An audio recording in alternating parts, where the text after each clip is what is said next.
Hinamon ni Pangulong Rodrigo Duterte ang Anti-Money Laundering Council at ang Bangko Sentral ng Pilipinas na makipag-ugnayan sa Department of Justice. Hinggil pa rin ito sa mahigpit na anti-drug war ng Duterte administration. And the Secretary of Justice now says that you are hard to deal with. You better go to the Secretary of Justice or I will go to you. I will call for you and you have to answer so many questions to me. You choose. Either we cooperate in this government as a republic to protect and preserve our people, or do not make it hard for us, otherwise I will make it hard for you. Inuutusan niya ang mga itong makipagtulungan sa Department of Justice, bagaman hindi naman nagbigay ng detalyadong impormasyon ng Pangulo. Do not give me a reason to have a confrontation. Palabas ninyo yung ano ang mali dyan. There are billions stashed there in the bank who are really being washed or just being kept there in the meantime.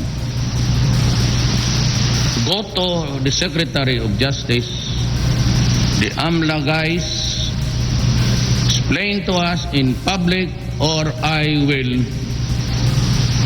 do the explaining for you. Choose. Iniuugnay niya rin ito sa naging akusasyon sa kanya ni Senador Antonio Trillanes noong eleksyon na may mahigit sa 200 milyong piso umano siyang deposit sa kanyang bank account, subalit hindi naman siya inimbestigahan. You failed miserably. Sinabi na nga may 200 million. Bakit hindi niyo ako inimbestigar?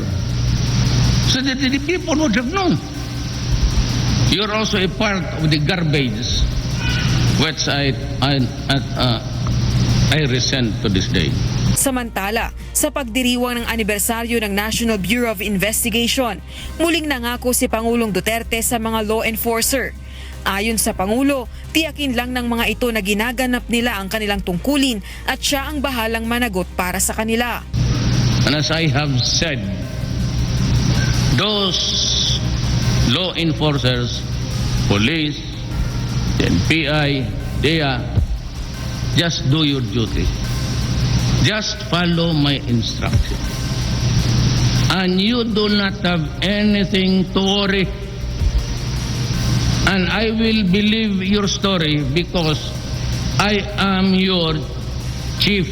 Kasabay nito, mahigpit ding pinagbilinan ng Pangulo ang mga ito na huwag masangkot sa droga at iba pang kriminalidad. Rosa Licoz, UNTV News and Rescue, Malacanang.